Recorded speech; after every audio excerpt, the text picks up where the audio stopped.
have a family-friendly recipe that is extremely popular here in the South. Homemade cheese biscuits. And we're going to jump right into it so we can get them in the oven, okay? First of all, I'm going to go back over measuring out flour. I've got 1 cup of all-purpose flour in this bowl. There's nothing quite more Southern than a good old biscuit. And there are things that when they had large farm families, they had to make their food and things go a long way because they didn't have a lot. You know, you put up what you ate for the winter, and you in the store, you got your big sacks of flour, and you had a whole bunch of boys to feed. And anybody has boys, I have always heard, I've only got 1 girl, how much those teenage boys eat and eat and eat. And so I fluffed up that flour and just kind of spooned it in there. So there's 2 cups of flour. We'll put that to the side. And I'm just fluffing it up in here. In this container here, and you can find the ingredients in the description. There's a little down arrow. Click the down arrow under the video and you can get the ingredients list. I've got a tablespoon of baking powder. I've got a tablespoon of sugar. And yes, in the South, we put sugar in almost everything. And there's a famous chain that in their biscuits, absolutely, why their biscuits taste so good, it's got a little sugar in it. It's not a lot. And 1 teaspoon of regular table salt, okay? When I'm cooking food, not baking, I use kosher salt. But I like table salt in my baking. I don't like a whole lot of large granules there. And I've got tall girl problems, so I'm sitting down because somebody told me, said, why don't you try to do the horizontal video? So I'm trying that today. You know, I'm new at this, and but I'm definitely not new at cooking. Again, my name is Michelle Leggett, and we're making homemade cheese biscuits if you've just joined us. And I've got the flour, baking powder, sugar, and salt that I'm whisking in this bowl. Just going back and forth until I think it's pretty well mixed. Now, you've all got to have the flour, you've got to have a fat. Some people use lard, some people use butter, some people use Crisco. You know, I'm not into this new modern fangled thing where you use alternative ingredients. You know, I used to go stay the night at my friend Christy's house, and her mammy, and that's what they call her grandmama, she would make biscuits in a little old biscuit tray. And they'd take the flour and they would cut the flour and the shortening, or lard or Crisco or whatever they were using, and she just went by the feel. She'd take her hands in that bread, what do they call that, Randy? A bread, it was hollowed out wood. And if somebody posts, I'm in my 50s now, and things I tend to forget. But it was a bread making bowl, for lack of a better word, that was kind of divided out into a long, oblong piece of wood. And they just make biscuits in that. I make it in a clear bowl so you guys can see. Okay? And what I'm doing, using this pastry blender, it's got very sharp little thin blades, okay? And it breaks up the fat into small pieces, and that lets the flour surround the little pieces of fat, okay? And what the moisture does in the Crisco and the butter, it creates a steam. And when this biscuit dough hits that hot oven, and it's at 425, we preheated our oven to 425. Some people bake even hotter than that, 450. I'm just nervous about baking really higher than that, but I've got a good hot oven too. Experiment. This is your recipe. I'm just giving you the base. The whole point of this video series on this YouTube channel is to show you, number one, this isn't hard. These are ingredients you can get at your regular grocery store. And you can do this, and it's to give you pointers and tips so that they taste pretty good and that they're not hard and tough.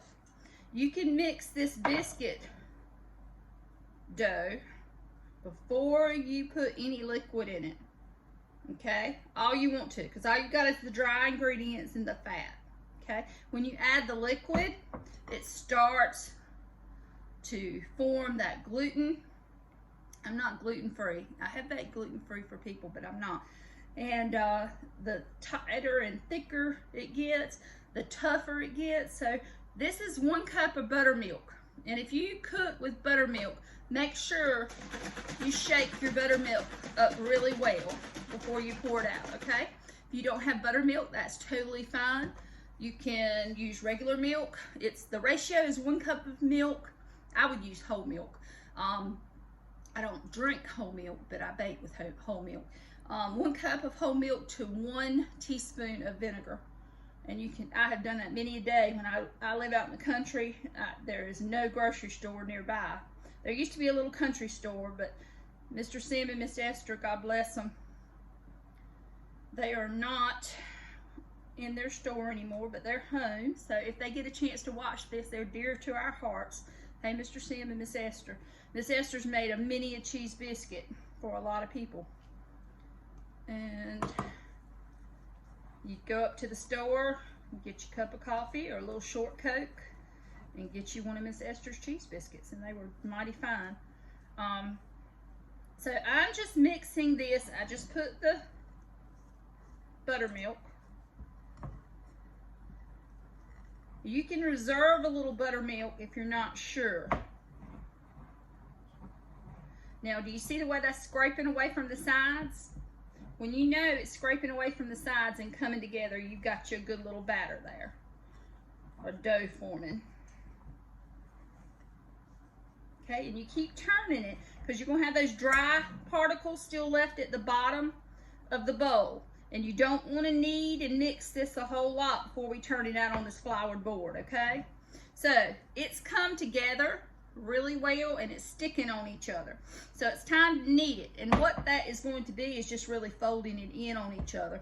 And that creates the layers so it can puff up and go up top when all that steam hits it, okay? Now, I've got my largest cutting board that I have in the house. You can use a baking sheet with a piece of parchment paper on it. You can use your countertop. Just make sure it's very, very clean. And you're just going to flour your surface, okay? This is another reason this is interesting. I'm going to turn the camera down just a little bit so you can see what I'm doing, hopefully. And I'll sit down so you can see me. Like I said, this is still a work in progress. I'm going to put a little flour on this board. Okay. Just smoothing it back and forth. I'm putting the excess flour to the edges, okay? I don't want this thing to look like it snowed on the dough, but I don't want it to stick to the board either. All right, so I've got that on there. And if you cook with flour, confectioner's sugar, any kind of what do you call that stuff? Any dry ingredient, for the most part, that is in the majority, I'm going to sprinkle a little bit on top, okay? And I'm going to work it to form a little ball. I'm just kind of patting it very gently. And I have washed my hands very well beforehand. Make sure, I'm a nurse, make sure you're washing your hands well, okay? All right. So I'm gonna pat this out. Got me a nice little rolling pin here. You don't have to have a rolling pin. You can pat these biscuits out. You can take them and roll them in a little ball and press them down and use that. You can, you know, do about like you want to.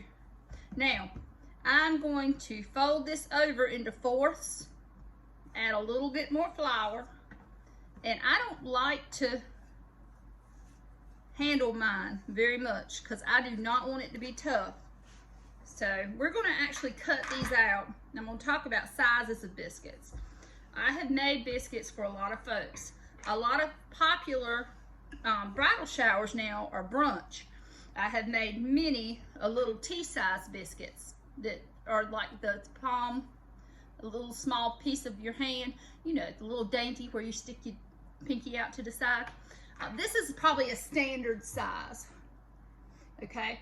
And then this is a big old Jethro size, is what I call it. That's what I call Jethro size piece of cake, Jethro size biscuit. But some people would call this a cat head biscuit, and it's because it fits the whole palm of your hand, okay? Unless you are a very tall and large person. But pretty much it fits my hand. But today we're going to be using, and this is live TV, yes, when I went to put that, it flipped over and it rolled off into oblivion. But this is the size we're going to use, regular size biscuits. And so I don't really need this to be any particular kind of shape. I'm going to use the regular round size. And that's probably about a 1/2 inch thick, 1/3 to a 1/2 inch thick. You can make them as thick as you want. These are your biscuits. Do what you want to do. My mama prefers a thinner biscuit. She likes a little texture on her biscuits. I like mine a little fluffier. So when you're cooking in your kitchen, you can leave out the sugar.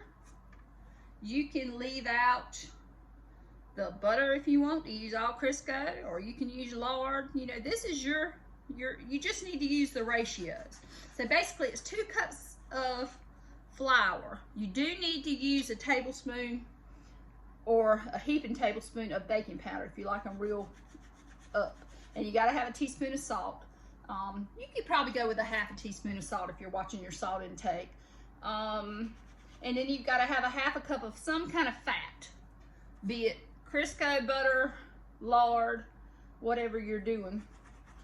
And I've gotten 1, 2, 3, 4, 5, 6, 2, 3, 4, 5, 6, 7. I've got 8 biscuits so far. So I'm going to bring this back together and very quickly do the rest. Now,